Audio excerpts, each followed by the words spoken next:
वो राममय वातावरण राम बन बस गया। चुके हैं, लेकिन एक विपक्षी है जो कि ना तो राम को मान रहा है, ना राम के अस्तित्व को मान रहा है, और संसद तो चलने ही नहीं दे रहा है। आज कुल मिलाकर प्रधानमंत्री ने जो कहा उसका सार यही है। नहीं, शोभना यादव, पहले तो मेरा राम राम स्वीकार करो। और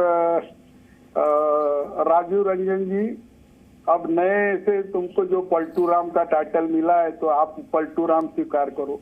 अब मैं इस तरीके की भाषा को बिल्कुल पसंद नहीं करती हूँ। किशोर तिवारी जी, आप कई बार मेरे डिबेट में मेहमान बने हैं। आपको अपने चुनावी मंच से जिस तरीके की भाषा का इस्तेमाल करना है आप आजाद हैं, लेकिन ये भाषा मैं आपको यहाँ पर कम से कम इस मंच पर नहीं इजाजत दूंगी। चलो वापस ले लिया, चलो वापस आगे बढ़िए। जो मुद्दा है उस पर रहिए। हाँ, राजीव रंजन जी ने खुद नहीं बताया कि जितनी संसद में बायकॉट हो, सारा संसद वॉच आउट करना हो, यह बीजेपी ने ही किया है। सुनीता जी अभी नई नई सांसद बनी होगी तो उनको मालूम नहीं, लेकिन हमने संसद से बहिष्कार नहीं किया, सारी संसद से राजीनामा भी दे दिया था। और विपक्ष का देवीलाल जी का जमाना याद मैं करता हूँ तो संसद में जब बात रखी दी नहीं जाती, और बाहर तो मीडिया में कहीं कोई बोलने दिया ही जाता नहीं है, छपता भी नहीं है। तो ऐसे परिस्थिति में विपक्ष करे क्या? विपक्ष तो यही करेगा। अब आपने कहा कि सारा देश राममय हो चुका है। मैं आपको बताता हूँ, अगर राममय हो गया था तो राजीव रंजन जी की पार्टी की जरूरत बीजेपी को नहीं पड़ती थी। अभी ये 400 पार का नारा लगा के 4-5 दिन ही हुए थे। लोगों ने राम तो राम अच्छा हो गया, सब हो गया, सब पूछा, पर रोजी कहाँ है पूछा, रोटी कहाँ है पूछा। आपके जो बड़े बड़े दावे हैं उसकी पोल खोलने लगे, किसानों की आत्महत्या पे सवाल जवाब होने लगे। मैं आपके शोभना यादव जी, आपके चैनल पे कई बार बोल चुका हूँ कि काऊ बेल्ट के अंदर ही बीजेपी को हिंदी बेल्ट के अंदर ही बुरी तरह हार का सामना करना पड़ेगा। ठीक है, धर्मेंद्र जी भी कुछ कहना चाह रहे हैं, उसके बाद सुनीता जी आपके पास आऊंगी। धनेंद्र जी देखिए शोभना जी, ये संसद का आखिरी सत्र है। 10 साल से लगातार नरेंद्र मोदी जी की सरकार देश में चल रही है। आज जवाब लेना था मोदी जी से हिसाब किताब का। जी मोदी जी, हिसाब किताब दो। 10 साल से आपकी पूर्ण बहुमत की सरकार है। आपने 2014 में देश से बहुत बड़े बड़े वादे करे थे कि हमारी सरकार आएगी तो हम महंगाई कम करेंगे, हमारी सरकार आएगी तो महिलाओं पे अत्याचार कम होगा, हमारी सरकार आएगी तो हर साल 2 करोड़ नौजवानों को रोजगार देंगे, हमारी सरकार आएगी तो किसानों को एमएसपी दी जाएगी, स्वामीनाथन कमीशन की रिपोर्ट लागू की जाएगी, देश में अर्थव्यवस्था को सुधारा जाएगा। लेकिन बहुत अफसोस की बात है कि 10 सालों में कुछ भी काम मोदी जी ने नहीं करा। संसद लोकतंत्र का मंदिर होता है, संसद लोकतंत्र का मंदिर होता है, कोई काम नहीं किया। दिल्ली मुंबई एक्सप्रेस वे पर आप चले, आप हरिद्वार एक्सप्रेस वे पे चले, कुछ भी काम नहीं हुआ है। शोभना जी सुन लीजिए, इस देश के 80 करोड़ लोगों को नरेंद्र मोदी ने 2 टाइम के अनाज पे निर्भर कर दिया है। इस देश में, मैं नहीं कह रहा, खुद मोदी सरकार कहती है कि अगर 80 करोड़ लोगों को 5 किलो अगर हमने अनाज नहीं दिया तो भूखे मर जाएंगे। ये मेरी स्टेटमेंट नहीं है, मोदी सरकार की स्टेटमेंट है। आज देश को यहां पे लाके खड़ा कर दिया। आज देश में हो कह रहा है कि जो नरेंद्र मोदी की सरकार से आंखों में आंखें डाल के सवाल पूछता है उसके घर में ईडी और सीबीआई भेज दी जाती है। लेकिन जो भारतीय जनता पार्टी में दुराचारी, भ्रष्टाचारी, बलात्कारी भारतीय जनता पार्टी में शामिल होता है, उसे बड़े बड़े मंत्री पद दिए जाते हैं, उसे उप मुख्यमंत्री जवाब ले लेते हैं। बड़े बड़े आरोप आपने लगा दिए हैं। शोभना जी 30 सेकंड और सुन लीजिए। जिस तरीके से नरेंद्र मोदी जी की सरकार ने पिछले 10 सालों से रोज लोकतंत्र का गला दबाने का काम कर रहा है, रोज संविधान की हत्या करने का काम कर रहा है, देश देख रहा है। कल चंडीगढ़ का एग्जांपल सबने देख लिया। चंडीगढ़ में किस बेईमानी से, कैसे सरेआम दिन दिहाड़े डकैती डाल के 8 वोटों को इनवैलिड किया गया। ठीक है सुनीता दुग्गल, काम किया नहीं इसीलिए राम में हुआ नहीं, ये दावा आप जरूर करते हैं, लेकिन जेडीयू की जरूरत आपको क्यों पड़ी, ये किशोर तिवारी जी ने सवाल खड़ा किया। घनेंद्र जी कह रहे हैं कि साहब रोजी रोटी की बात करनी नहीं है, नौकरियों की बात करनी नहीं है, इसलिए आप राम की बात कर रही हैं। शोभना जी, मुझे लगता है कि आज अगर इन्होंने ध्यान से हमारी महामहिम राष्ट्रपति जी के अभिभाषण को सुना होता तो मुझे लगता है इनको पूरा जवाब अपने आप मिल गया होता कि जिस तरह से चाहे हम किसी भी सब्जेक्ट को ये उठा के देख लें, ये महिलाओं की बात करते हैं।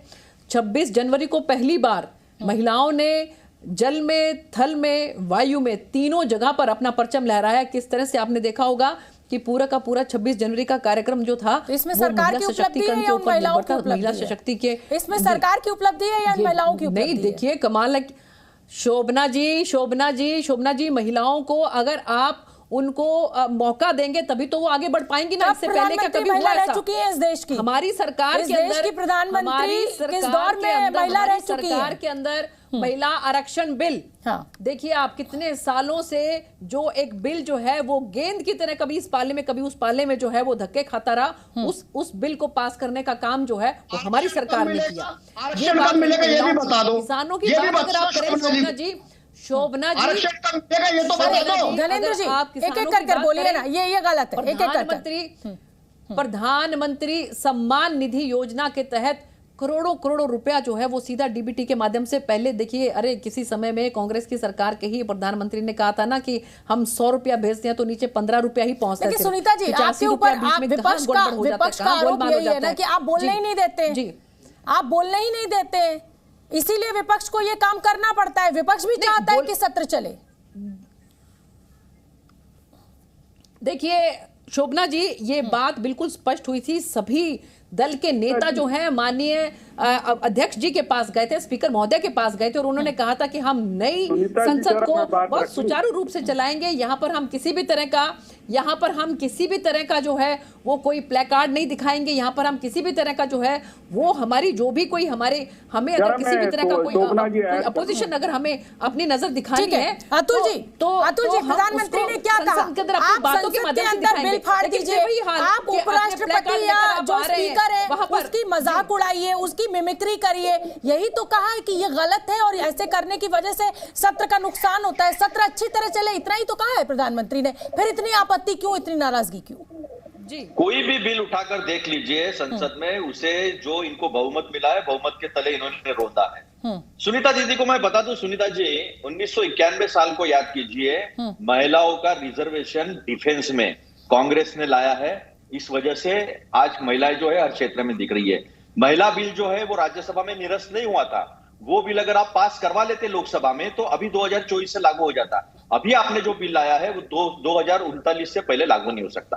आपने महामहिम की बात कही थी, मैंने महामहिम जी के भाषण के 2-3 मुद्दे तो पहले दे दिए। एक मुद्दे बताता हूं। आप बोले वेल्थ क्रिएटर की काफी सम्मान करते हैं आप, लेकिन वेल्थ क्रिएटर में से फिर 14.5 लाख से 15 लाख वेल्थ क्रिएटर इस देश को छोड़ गए, इस देश की नागरिकता छोड़कर चले गए, क्योंकि उन्हें काफी तकलीफ है। आप ईज ऑफ डूइंग बिजनेस की बात करते हो ना, तो मैं अभी आपके कार्यकाल की बात बता रहा हूं। पहली बार ऐसा हो रहा है कि वेल्थ क्रिएटर जो है वो इस देश को छोड़ कर जा रहे हैं। आपने एमएसएमई की बात की तो महामहिम जी ये भूल गए कि 2022-23 में 20 लाख एमएसएमई बंद हो गई है। एमएसएमई के प्रॉब्लम्स है कि उनको रॉ मटेरियल नहीं दिया जाता है, उनके लिए मार्केट क्रिएट नहीं किया जाता है, उनको जो सब्सटेंशियल सपोर्ट चाहिए टेक्नोलॉजिकल और टेक्निकल सपोर्ट, वो सपोर्ट मिलता नहीं है। 2016 के बाद सबसे ज्यादा यानी 5.5 करोड़ से ज्यादा यहाँ पर एमएसएमई थी, वो 3.5 करोड़ के आसपास आ गई है। ये मेरा कहना नहीं है, ये आपके महामहिम के यानी आपके सरकार के अभिभाषण में आए हैं। आपने इलेक्ट्रोल बॉन्ड्स की बात क्यों नहीं की? इलेक्ट्रोल बॉन्ड्स तो छोड़ दिया सरकार ने, महामहिम तो सिर्फ पढ़ती है भाषण, लेकिन सरकार ने इलेक्ट्रोल बॉन्ड की बात छोड़ दी क्योंकि वहां पर भ्रष्टाचार जो है इलेक्ट्रोल बॉन्ड्स का वो सामने आ जाता। पहले जो था, कोई कंपनी अगर देना चाहती है आपको पैसा किसी पार्टी को, तो वो अपने लाइबिलिटी क्लॉज में उसको अकाउंट्स में दिखाना पड़ता था। प्रॉफिट के 7% से ज्यादा वो दे नहीं सकते थे। अभी तो पता ही नहीं कौन आया, किसने दिया। दबाव है लोगों के ऊपर की कांग्रेस को आप दे नहीं सकते, विपक्ष को आप दे नहीं सकते, ये दबाव है। आप फिस्कल डिफिसिट की बात करते हैं। हमने जब आपको सरकार दी तो 4.5% फिस्कल डिफिसिट था, आज 5.9% है। हमने आपको जब सरकार दी तब 6.5% एवरेज 10 साल की ग्रोथ थी, आज 5.4% तक आई है। मैं आपको सारी चीजें बताता हूँ ना, आपको हमने दिया जब सरकार तब 58 रुपया प्रति डॉलर था, तो आईसीयू में था, आपने $83 अतुल जी, आप इतने अच्छी तरीके से अपनी बात रख रहे हैं। अगर यही काम संसद में, सदन में किया जाए तो शायद सरकार की भी जवाबदेही बने, लेकिन वहां आप कागज फाड़ते हैं, वहां आप मेज के ऊपर चढ़ जाते हैं, वहां आप शोर करते हैं, सदन आप चलने नहीं देते हैं। तो फिर जो बातें आप यहाँ इस डिबेट में इतने शांतिपूर्ण तरीके से कर रहे हैं, वो आपके नेता वहां सदन में क्यों नहीं करते? और दो बात मैं बताता हूँ ना। जी न्यूज़।